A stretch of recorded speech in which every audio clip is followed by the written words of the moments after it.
Kami mau datang di hadapan-Mu Bapa.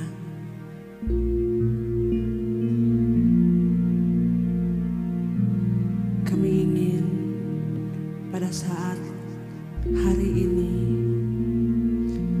pertengahan minggu, untuk kembali kami datang di hadapan-Mu dengan mengucap syukur buat kasih setia-Mu. Tetaplah kerinduan kami di hadapan-Mu, menjadi anak kesukaan-Mu Bapa.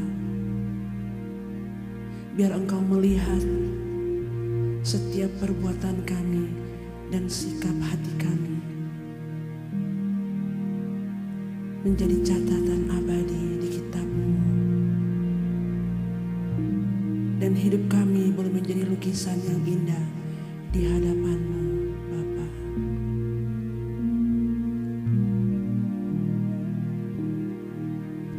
Haleluya Yesus. Kembali kami datang di hadapan-Mu. Mari Bapak Ibu yang terkasih di dalam Tuhan, kita mau datang,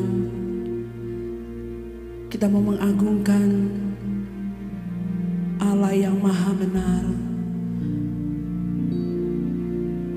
Allah yang layak ditinggikan. Haleluya Yesus.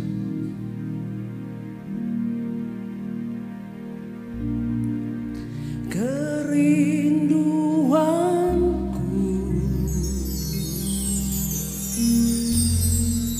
di hadapan-Mu,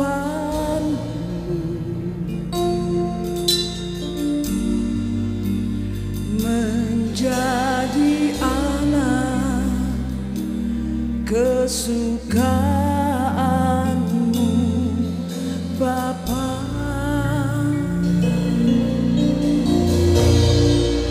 Bagaikan bunga cantik mempesona,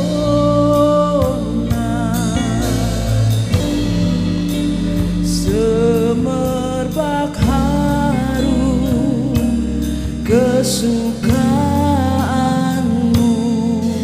Bapa. Katakan sekali lagi, kerinduanku, kerinduanku, oh haleluya, di hadapan-Mu, oh Bapa, menjadi anak kesukaan-Mu Bapa.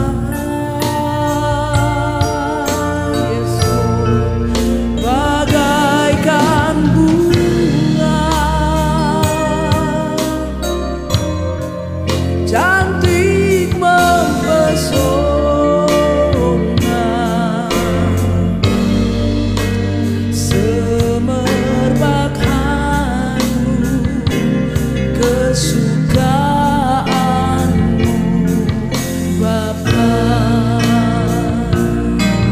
Dari tempat tinggi, dari tempat tinggi Kau dapat melihat cintaku padamu yang ku dekat berat.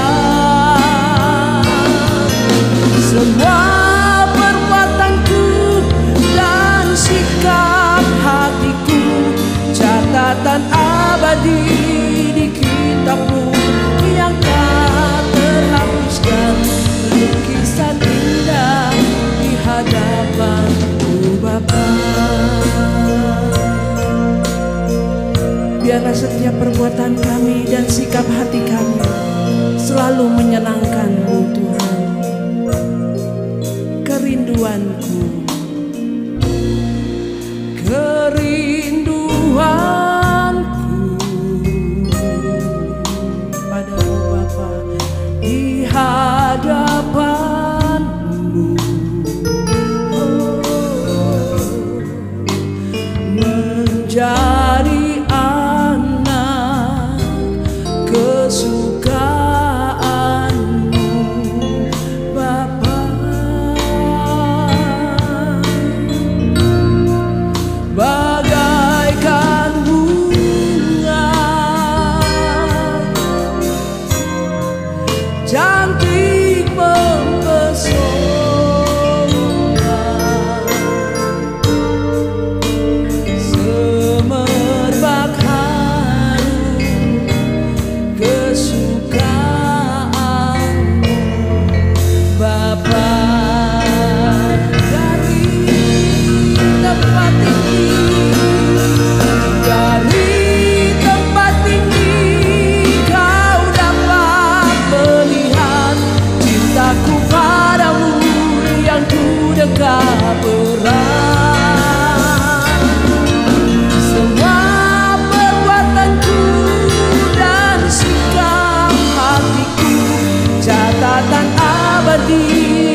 lukisan indah di hadapan Bapa. Dari tempat ini kau dapat melihat cintaku padamu yang ku dekat erat.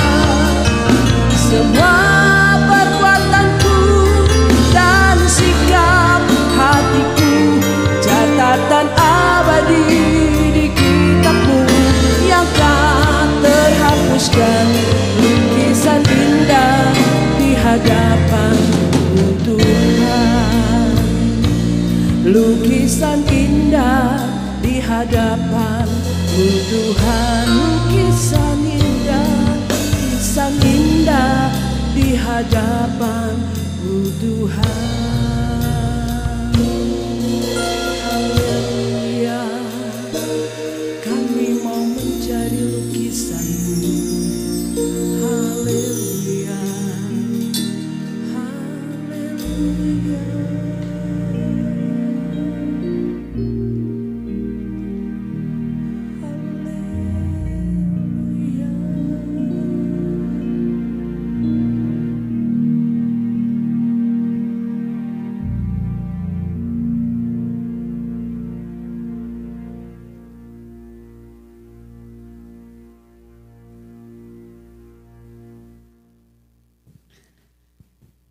Mari Bapak Ibu yang terkasih dalam Tuhan, kita akan mendengarkan kebenaran firman Tuhan. Biarlah hati kita, pikiran kita, perbuatan kita selalu menyenangkan hati Bapa. Setiap nafas kita, setiap denyutan nadi kita hanya untuk Tuhan. Berikan ruang hatimu untuk Tuhan. Tidak ada lagi keakuan setiap kami, tidak ada lagi untuk kepentingan kami, tapi hanya kepentingan-Mu Bapa di dalam hidup kami.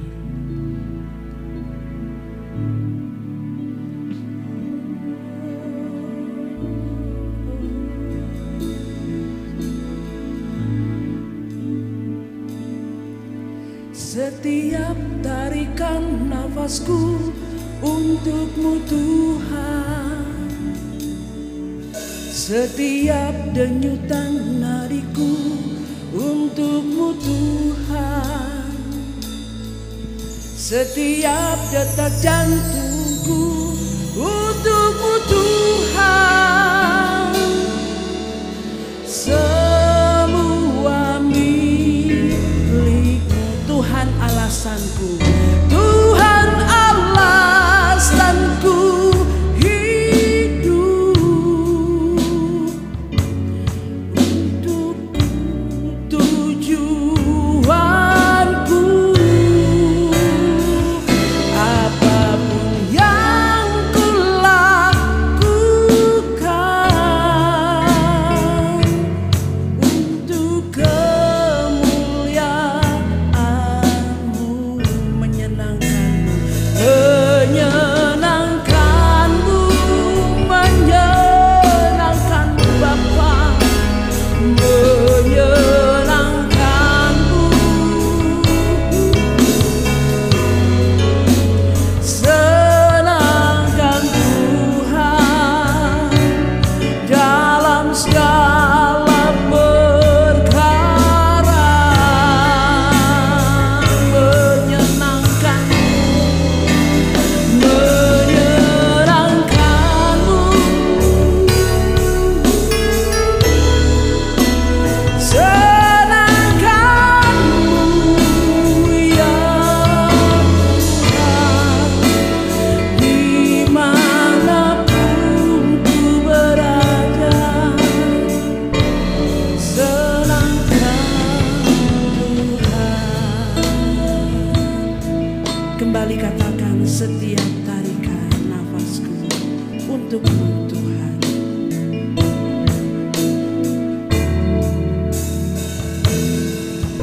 Setiap tarikan nafasku untuk-Mu Tuhan, setiap detak jantungku bagimu, setiap denyutan nadiku untukmu Tuhan. Semua milikmu Tuhan, alasanku Tuhan, alasanku hidup. Hanya Kau tujuanku. Apapun yang kulakukan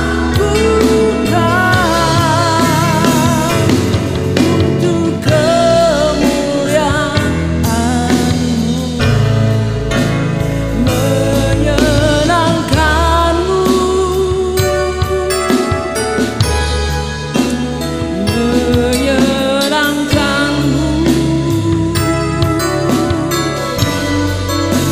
Senangkan Tuhan dalam segala perkara.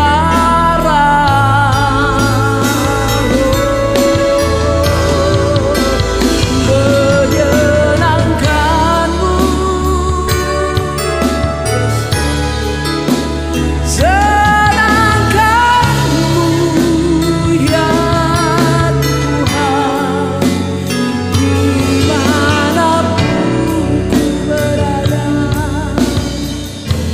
Senangkan Tuhan, menyenangkan-Mu, menyenangkan-Mu Bapa, menyenangkan-Mu Yesus. Senangkan Tuhan dalam segala perkara.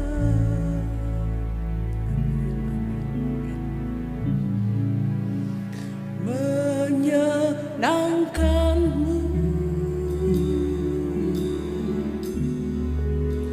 senangkan-Mu ya Tuhan, dimanapun ku berada. Senangkan Tuhan, menyenangkan-Mu Bapa, menyenangkan-Mu. Ku mau selalu menyenangkan-Mu, menyenangkan-Mu. Senangkan Tuhan dalam segala perkara.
kasih Tuhan Yesus.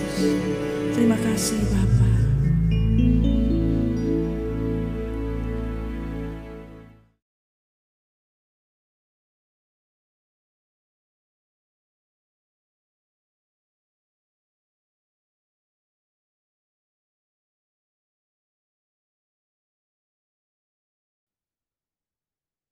Saudaraku yang dikasihi Tuhan, sebelum kita merenungkan kebenaran firman Tuhan pada saat ini, mari kita berdoa.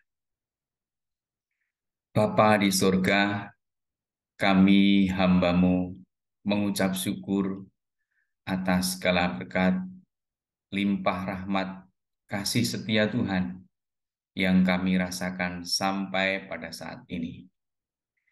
Bapa Surgawi, di kesempatan yang indah ini, kami bersama-sama hamba-Mu akan belajar kebenaran firman-Mu ya Bapa. Mari Tuhan Engkau tolong kami bersama-sama untuk Engkau urapi dengan kasih setiamu, pengurapan dari tempat yang maha tinggi, sehingga di saat yang luar biasa ini kami dapat dengan hening, dengan teduh mendengarkan dan merenungkan firman-Mu ya Bapa. Kami hamba-hamba-Mu juga mohon ampun atas segala kemelesetan, kekurangan, dan ketidaksetiaan kami kepadamu ya Bapa. Kiranya Engkau berkenan mengampuni. Bapa Surgawi, Engkau berkenan hadir di tengah-tengah kami, memberkati kami semua umat-Mu. Di dalam nama Tuhan Yesus Kristus. Amin. Amin. Saudaraku yang dikasihi Tuhan, di kesempatan yang indah ini kita akan bersama-sama merenungkan kebenaran firman Tuhan. Kebenaran firman Tuhan ini kiranya bisa menggugah hati kita, mengingatkan kita tentang pentingnya untuk kita melihat diri kita sendiri, melihat dan meneliti keberadaan hati kita, sehingga hati kita senantiasa berkenan di hadapan Tuhan. Ada banyak kesibukan, banyak tugas tanggung jawab yang mesti kita kerjakan, yang mesti kita selesaikan dengan target-target yang diberikan untuk kita kerjakan. Oleh karenanya, dengan kesibukan-kesibukan ada kerja, usaha, sekolah, kuliah, dan aktivitas-aktivitas yang lain ini, seringkali kita tidak memiliki atau kurang memiliki waktu melihat hati dan batin kita. Kurang waktu untuk kita meneliti kondisi rohani. Hingga akhirnya kita terlena. Kita akhirnya menjadi stagnan di dalam kita memiliki pertumbuhan rohani di hadapan Tuhan. Karena itu saudara-saudaraku yang dikasihi Tuhan, mari kita membaca Alkitab kita dan kita membuka kebenaran firman Tuhan ini dari 2 Korintus pasal 13, 2 Korintus pasal 13 ayat 1 sampai 10. Demikianlah firman Tuhan. Ini adalah untuk ketiga kalinya aku datang kepada kamu. Baru dengan keterangan 2 atau 3 orang saksi suatu perkara sah. Kepada mereka yang di masa yang lampau berbuat dosa, dan kepada semua orang lain telah kukatakan terlebih dahulu, dan aku akan mengatakannya sekali lagi. Sekarang pada waktu aku berjauhan dengan kamu, tepat seperti pada waktu kedatanganku kedua kalinya, bahwa aku tidak akan menyayangkan mereka pada waktu aku datang lagi. Karena kamu ingin suatu bukti bahwa Kristus berkata-kata dengan perantaraan aku. Ia tidak lemah terhadap kamu, melainkan berkuasa di tengah-tengah kamu. Karena sekalipun ia telah disalibkan oleh karena kelemahan, namun ia hidup karena kuasa Allah. Memang kami adalah lemah di dalam Dia, tetapi kami akan hidup bersama-sama dengan Dia untuk kamu karena kuasa Allah. Ujilah dirimu sendiri, apakah kamu tetap tegak di dalam iman. Selidikilah dirimu, apakah kamu tidak yakin akan dirimu, bahwa Kristus Yesus ada di dalam diri kamu. Sebab jika tidak demikian, kamu tidak tahan uji. Tetapi aku harap bahwa kamu tahu bahwa bukan kami yang tidak tahan uji. Kami berdoa kepada Allah agar kamu jangan berbuat jahat, bukan supaya kami ternyata tahan uji, melainkan supaya kamu boleh berbuat apa yang baik, sekalipun kami sendiri tampaknya tidak tahan uji. Karena kami tidak dapat berbuat apa-apa melawan kebenaran. Yang dapat kami perbuat ialah untuk kebenaran. Sebab kami bersukacita apabila kami lemah dan kamu kuat. Dan inilah yang kami doakan, yaitu supaya kamu menjadi sempurna.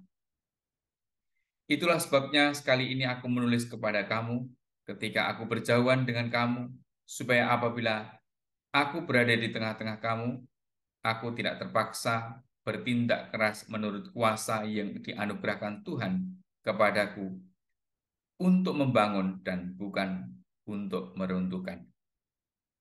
Saudara-saudaraku yang dikasihi Tuhan, apakah di dalam sepanjang hidup kita seringkali atau kita pernah atau kadang-kadang mempermasalahkan atau memperkarakan keadaan diri kita di hadapan Tuhan?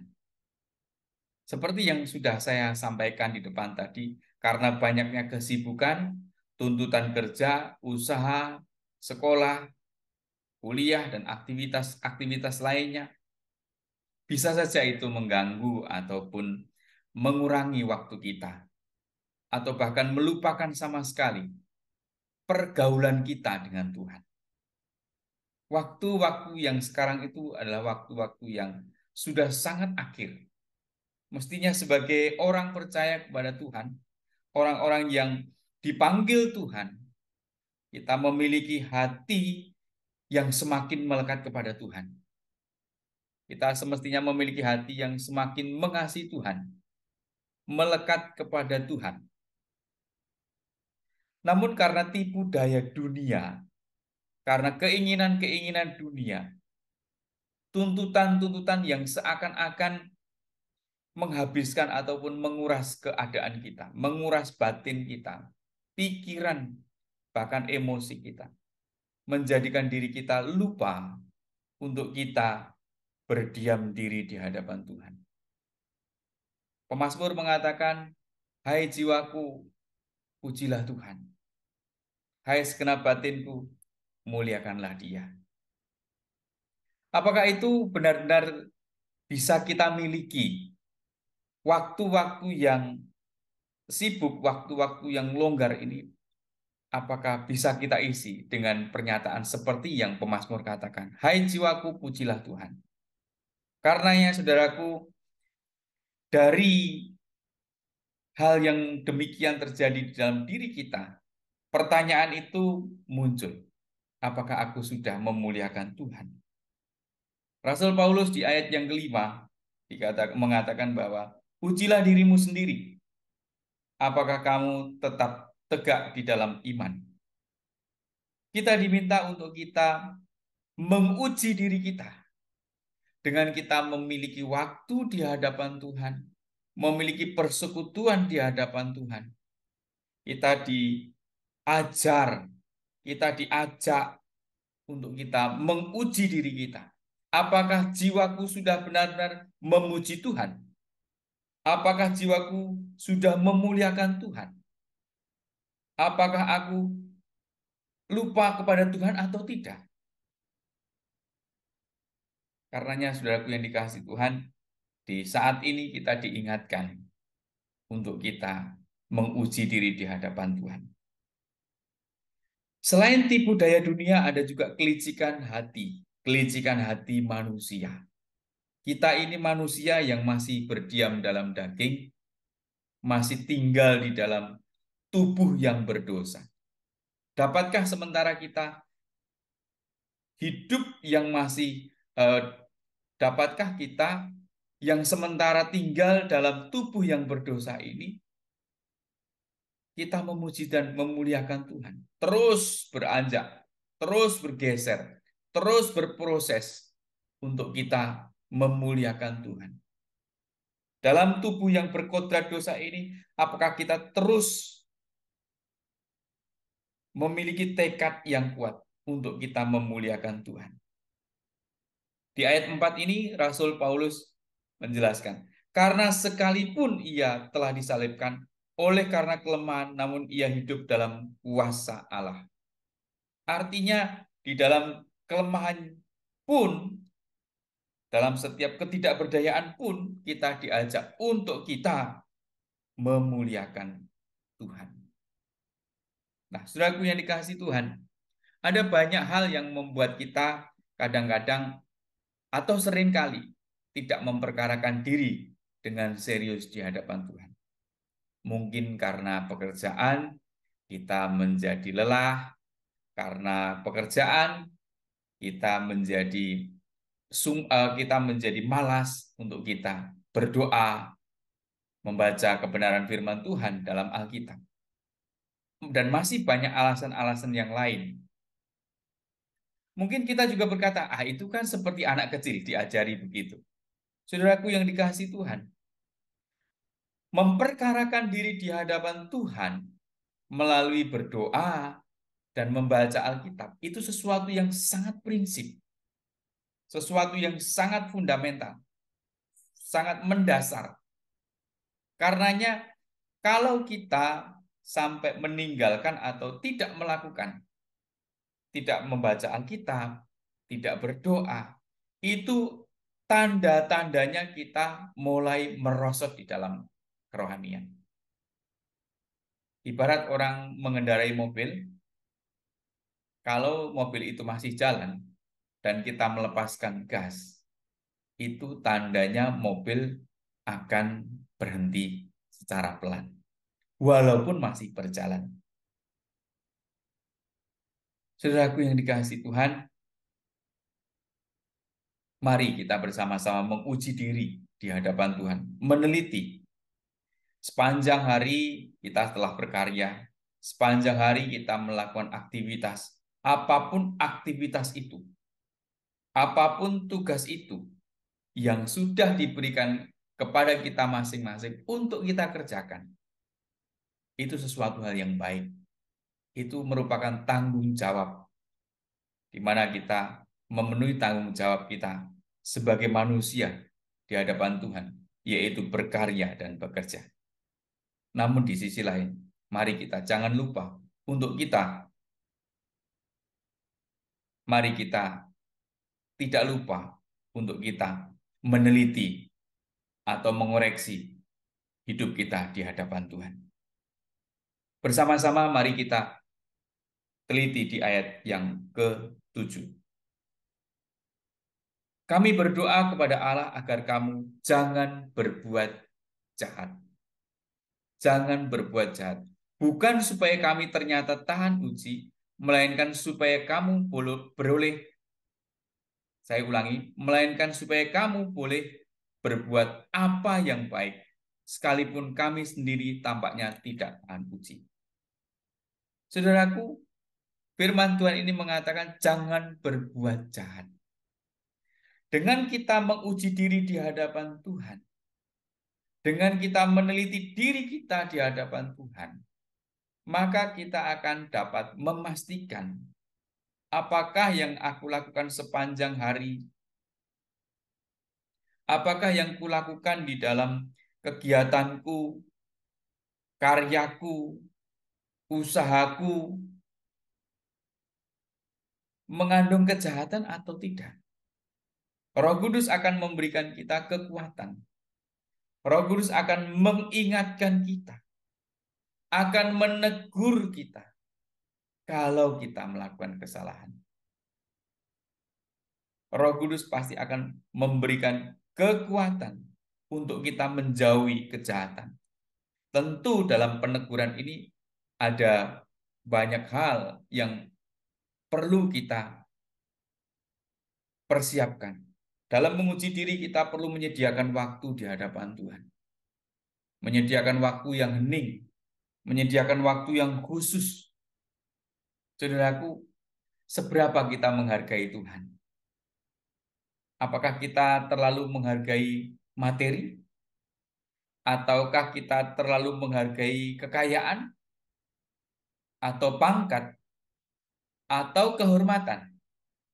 Itu menjadi daya tarik kita.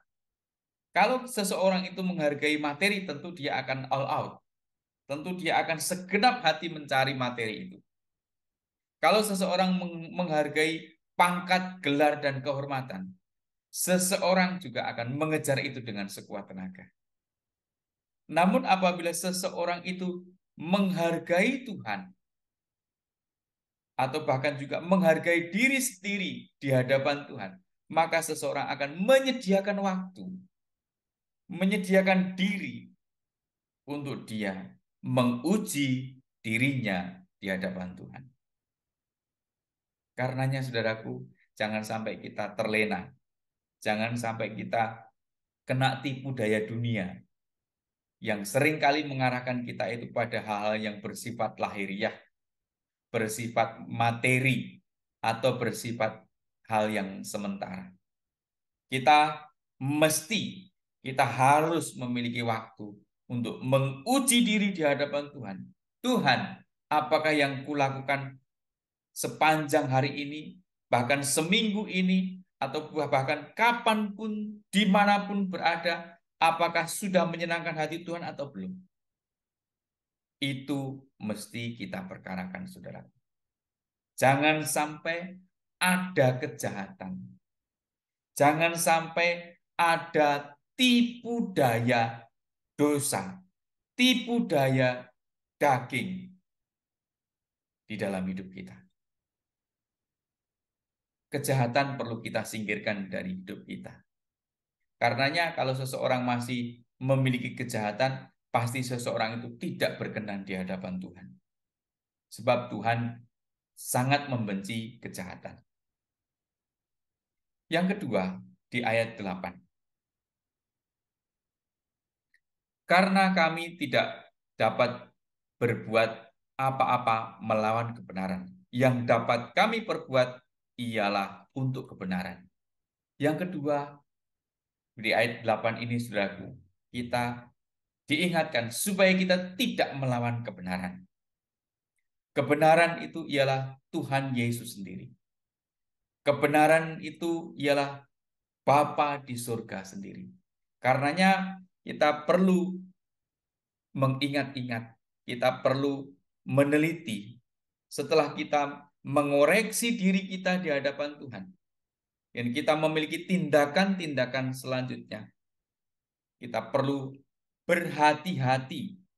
Apakah yang kulakukan ini melawan kebenaran atau tidak? Mesti kita mengujinya.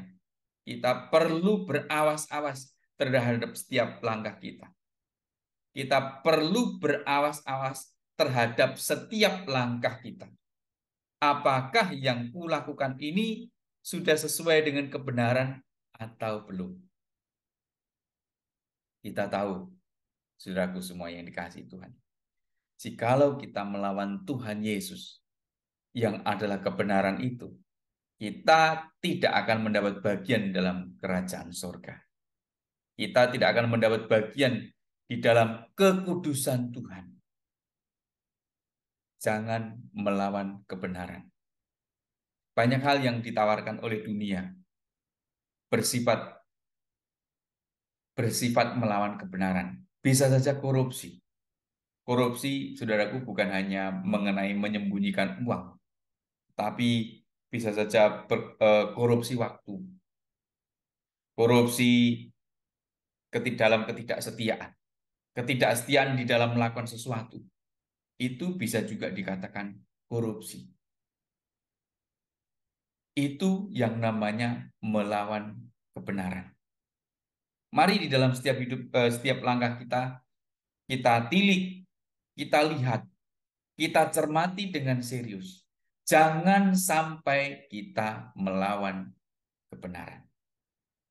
Oleh karenanya, kebenaran yang memerdekakan itulah yang akan membuat hidup kita menjadi hidup yang merdeka. Tuhan sendirilah kebenaran kita yang akan membebaskan, yang sudah membebaskan, dan terus-menerus membebaskan diri kita dari setiap kelicikan dan tipu daya dunia. Mari kita ikuti kebenaran, jangan lawan kebenaran.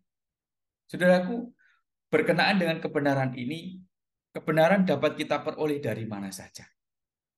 Kebenaran Tuhan dapat dinyatakan melalui Alkitab. Itu yang pertama. Kebenaran Tuhan bisa kita lihat dari Alkitab, yang adalah kebenaran firman Tuhan.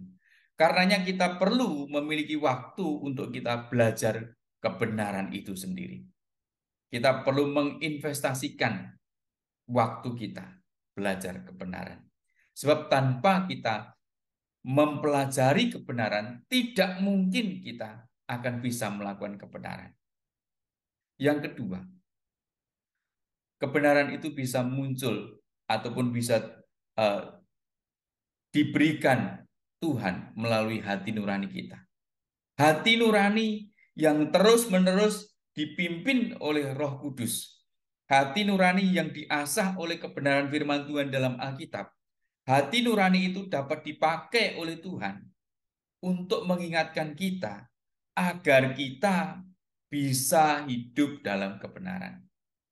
Makanya di dalam hati nurani kita ini seringkali atau bahkan selalu muncul suara-suara. Kalau seseorang bergaul dengan dunia, maka yang muncul adalah suara dunia.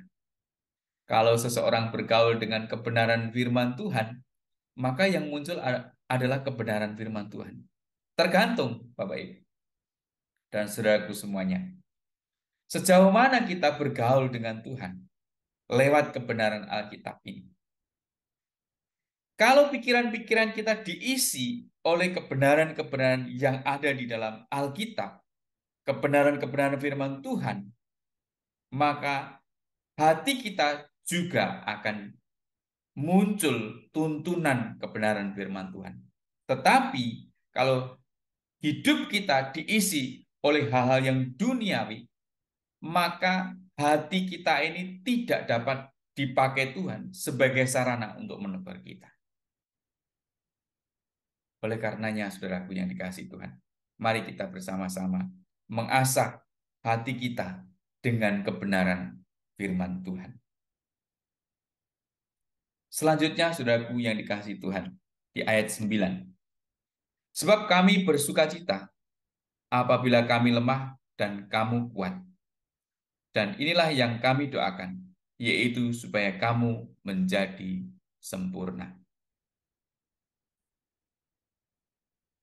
Ayat 9. Sebab kami bersukacita apabila kami lemah dan kamu kuat. Dan inilah yang kami doakan, yaitu supaya kamu menjadi sempurna. Saudaraku yang dikasihi Tuhan, Tuhan menyediakan sukacita. Sebenarnya sukacita ini apa sih? Ada banyak orang, orang berpendapat bahwa sukacita itu adalah suatu perasaan senang. Boleh mengatakan perasaan senang. Apa sih sukacita itu? Perasaan sukacita adalah suatu rasa yang mengandung kebahagiaan. Oh, boleh juga. Namun apa yang dikatakan oleh Alkitab? Apakah orang bersukacita itu sama dengan orang yang senang atau orang yang berbahagia? Boleh saja iya, namun tidak selalu demikian. Sukacita itu merupakan sesuatu keadaan dia bergemar kalau Tuhan hadir di dalam kehidupannya. Perasaan sukacita itu melampaui segala akal. Perasaan sukacita itu melampaui segala pikiran kita.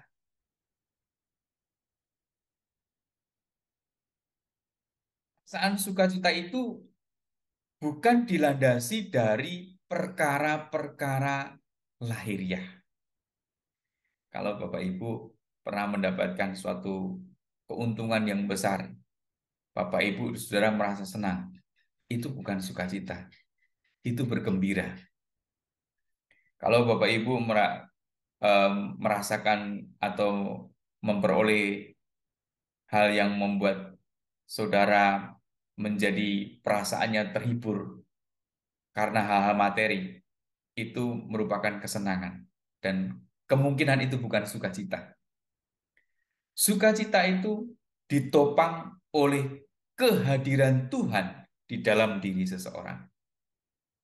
Perasaan sukacita itu ditopang oleh Roh Kudus di dalam diri seseorang. Jadi, meskipun seseorang menghadapi masalah, meskipun seseorang menghadapi tantangan, penindasan, ataupun bahkan hal-hal yang membuatnya seakan-akan terjatuh, seakan-akan tidak tertolong. Tetapi jikalau Tuhan hadir di dalam diri seseorang itu, maka akan ada sukacita. Sukacita itulah yang menguatkan seseorang. Karenanya kalau seseorang yang selalu menguji diri di hadapan Tuhan, maka sukacita itu akan muncul. Sukacita itu akan ada, akan tumbuh dalam diri seseorang. Bapak Ibu yang dikasihi Tuhan, menguji diri merupakan sesuatu hal yang membuat seseorang menjadi bergemar, menjadi bersukacita di dalam menjalani hidup. Memang ada tantangan, memang ada rintangan. Tetapi kalau sukacita itu ada di dalam diri seseorang yang mengandalkan Tuhan, maka sukacita itu akan memberikan kekuatan yang baru.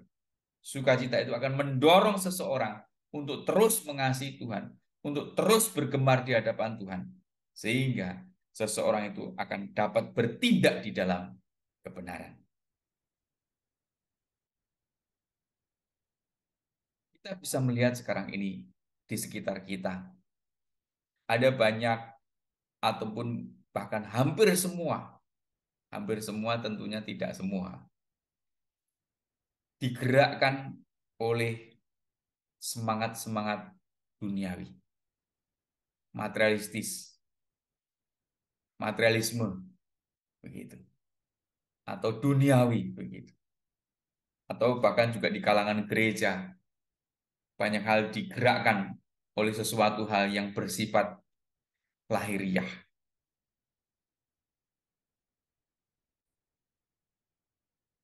Namun kalau kita bisa memiliki waktu untuk menguji diri kita sendiri, apakah yang kulakukan ini digerakkan oleh hal-hal lahiriah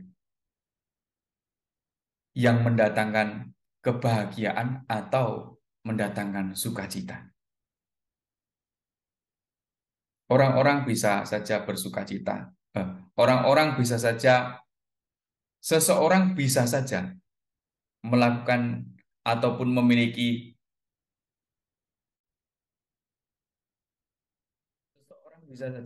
kesenangan-kesenangan. Dan kesenangan-kesenangan itu akan menarik seseorang kepada kesenangan-kesenangan berikutnya. Namun kesenangan-kesenangan itu belum tentu atau bahkan sangat mungkin itu bukan sukacita. Kita bisa saja menderita ataupun kita bisa saja mengalami hal yang tidak menyenangkan. Namun apabila kita memiliki jam-jam atau doa-doa pribadi di hadapan Tuhan, maka sukacita yang dari Tuhan itu akan mengalir di dalam hidup kita. Mengalir di dalam hidup kita. Selanjutnya, saudaraku yang dikasihi Tuhan, berkenaan dengan menguji diri sendiri, mari kita melihat di ayat 10. Itulah sebabnya sekali ini aku menulis kepada kamu ketika aku berjauhan dengan kamu, supaya bila aku berada di tengah-tengah kamu, aku tidak terpaksa bertindak keras menurut kuasa yang dianugerahkan Tuhan kepadaku untuk membangun dan bukan untuk meruntuhkan. Dengan kita memiliki waktu untuk menguji diri, memiliki waktu untuk meneliti diri, berarti kita memiliki waktu untuk membangun diri di hadapan Tuhan, saudara. Membangun diri di hadapan Tuhan ini merupakan sesuatu yang sangat penting, mengingat dunia yang sudah akan berakhir, mengingat keadaan dunia yang sudah semakin kejam, semakin tidak memberikan atau tidak menjanjikan pengharapan yang baik. Maka kita sebagai murid-murid Kristus, sebagai anak-anak Bapa di surga, kita harus membangun diri kita, membangun iman kita di hadapan Tuhan. Membangun itu bukan dilakukan hanya sehari dua hari, atau bahkan bukan hanya seminggu sekali pada waktu di gereja. Membangun iman itu setiap saat, setiap waktu. Tidak ada waktu sedikit pun yang tidak untuk Tuhan, saudaraku yang dikasihi Tuhan. Bahkan di saat kita sedang bekerja, sedang berusaha, menjalankan usaha, sedang studi ataupun melakukan aktivitas-aktivitas yang lain, hati kita tetap bisa memiliki komunikasi dengan Tuhan. Tuhan, Engkau kebahagiaanku. Tuhan, Engkaulah harapanku. Engkaulah sukacitaku. Jadi membangun diri di hadapan Tuhan bukan hanya pada waktu kita duduk diam berdoa di hadapan Tuhan. Membangun diri di hadapan Tuhan itu bisa di mana saja dan kapan saja. Bahkan pada waktu kita ada di dalam keadaan yang tidak mungkin sekalipun menurut ukuran manusia, kita pun bisa membangun diri, membangun iman kita di hadapan Tuhan. Saudaraku, tidak ada orang yang bisa melarang kita untuk kita berdoa di hadapan Tuhan. Doa itu ataupun membangun diri di hadapan Tuhan, melakukan komunikasi dengan Tuhan di dalam batin itu adalah sesuatu yang sangat pribadi. Karenanya kita hendaknya bisa mengeksplorasi diri. Kita bisa membuka diri di hadapan Tuhan untuk kita membangun iman kita bersama-sama dengan pimpinan Roh Kudus. Saudaraku yang dikasihi Tuhan, jangan kita menjadi lemah. Jangan kita menjadi putus asa. Ada banyak hal yang akan mendestruksi. Ada banyak hal yang akan membuat kita menjadi lengah untuk kita terlena memiliki persekutuan di hadapan Tuhan. Mari kita bersama-sama terus menguji diri. Karena dengan menguji diri itu, kita akan terus bisa mengawasi keadaan kita di hadapan Tuhan. Sudah seberapa jauh diri kita melangkah mengikut Tuhan? Sudah seberapa jauh kekuatanku di hadapan Tuhan? Karenanya kita mesti memiliki hati yang betul-betul kuat. Hati yang betul-betul ekstrim. Hati yang betul-betul mengasihi Tuhan. Sebab tanpa kita memiliki sesuatu yang sangat kuat, tanpa kita nekat untuk kita mengasihi Tuhan, kita ini bisa atau gampang terbawa oleh arus dunia. Mari kita betul-betul menyadari bahwa arus dunia, kuasa kegelapan, kuasa iblis itu tidak pernah berhenti untuk menyeret seseorang ke dalam kegelapan abadi. Mari kita bersama-sama menyadari dengan sungguh-sungguh bahwa ada kekuatan-kekuatan yang berusaha untuk menyeret orang percaya ke dalam kuasa kegelapan, ke dalam api neraka. Oleh karenanya, tanpa kekuatan yang dari Tuhan, maka kita akan kalah. Tanpa tekad yang sungguh-sungguh di hadapan Tuhan, kita akan menjadi lemah. Saudaraku yang dikasihi Tuhan, mari kita bersama-sama juga bertekad untuk kita mengasihi Tuhan. Karena dengan hati yang mengasihi Tuhan, hati yang tulus membangun cinta dengan Tuhan, kita akan dapat menghindarkan diri dari jerat dunia. Saudaraku, pasti kita pernah mengalami atau pernah merasakan cinta mula-mula dengan Tuhan. Cinta yang terus berkobar dan merindukan Tuhan. Cinta yang mula-mula itu apakah masih ada tetap di dalam batin kita atau tidak? Kalau tidak, atau kemungkinan sudah meredup, mari kita kobarkan kembali di hadapan Tuhan. Mari kita bangkitkan dengan sengaja. Kita sendiri yang memiliki inisiatif kepada Tuhan. Tuhan, tuntunlah aku. Mari kita bersama-sama untuk memiliki tekad. Kita bersama-sama memiliki niat yang kuat untuk kita membangun cinta kita kepada Tuhan. Sebab kita manusia yang memiliki kehendak bebas.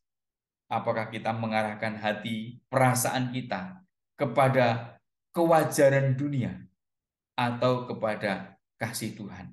Saudaraku, mesti kita ingat, keadaan dunia ini pasti akan lenyap.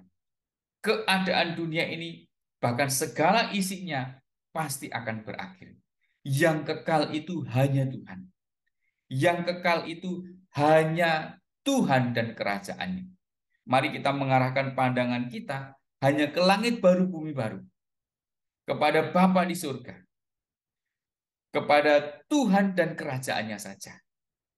Kita mesti tidak menoleh ke belakang. Mari kita tatapkan mata kita. Iman kita hanya kepada Tuhan.